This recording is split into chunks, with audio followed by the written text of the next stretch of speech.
नमस्कार साथियों, स्वागत है आपका आपके अपने YouTube चैनल सुदर्शन में। और मैं हूं आपका साथी विजय कुमार सिहाग।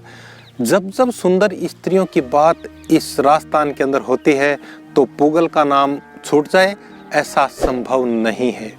दोस्तों, पुगल का नाम लेते ही हमारे जहन में सुंदर स्त्रियों का स्मरण स्वतः ही हो जाना चाहिए।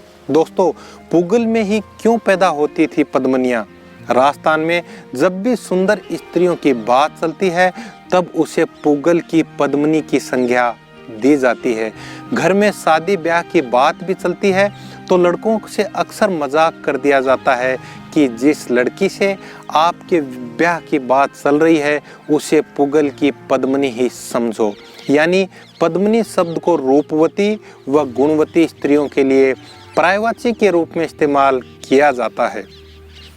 आपको बता दें, भारतीय शास्त्रों में महिलाओं को उनके रूप, गुण, व्यवहार आदि के आधार पर 4 श्रेणियों में बांटा जाता है। पद्मिनी, चित्रिणी, हस्तिनी व शंखिनी, ये 4 वर्ग हैं। पद्मिनी श्रेणी की स्त्रियों को इन चारों में सर्वश्रेष्ठ माना गया है।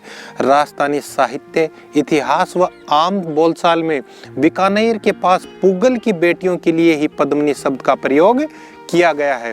पुगल की बेटियों में ऐसा क्या गुण है? वे गुण सिर्फ पुगल की बेटियों में क्यों पनप रहे हैं? यहाँ की बेटियां पद्मिनी का पर्याय बन गई हैं। इस कारण पर प्रकाश डाला है हरि सिंह जी भाटी ने अपनी इतिहास पुस्तक पुगल का इतिहास। आज हम उन्हीं के शब्दों को यहाँ वर्णित करेंगे। यह सच है कि पुगल प्रदेश की कन्याएं रूपवती, मोहिली, व्यवहार कुशल, डील डोल, लुभावनी, कदकाठी एवं तीखे नाक नक्शों वाली होती हैं। मासल शरीर एवं मर्दभाषी होती हैं। किसी भी घराने में ब्याहने के बाद में इन्होंने नए घर को अपनाया और उसमें सुख और समृद्धि का संचार किया। यह गुण जहाँ रेगिस्तान की विकट परिस्थितियों में वन निर्वाह, पानी और अन्न के अभाव के साथ समझौता, अकाल की विषमता से जूझना, सहनशीलता, गर्मी, सर्दी, आंधी, तूफान जैसी भयावह दैवीय प्रकोपों से संघर्ष करने से आए हैं। वहाँ इन गुणों को पनपाने में ऐतिहासिक सत्यता भी कम सार्थक नहीं रही। यदुवंशी गजनी में लोग शासन करते थे। इनके राज्य की सीमाएं उज्बेकिस्तान, ईरान, कश्मीर, मथुरा और पंजाब तक फैली हुई थी। इनके शादी विवाह उज्बेक, अफगान, पठान, कश्मीरी, ईरानी, पंजाबी आदि हिंदू जातियों में होना स्वाभाविक था। यानी कि वही आसपास के क्षेत्र में होना लाजमी था। सामान्यतः ठंडी जलवायु के क्षेत्रों में बसने के कारण इन लोगों का रंग गोरा और गेहुआ होता था। इनके खान पान उत्तम पौष्टिक भोजन, मांस, मेवे, फल बहुतायत होने से शरीर मांसल होता था और खून की जो लालिमा थी गोरे गेहुए रंग के कारण कपोलों और होठों पर झलकती थी।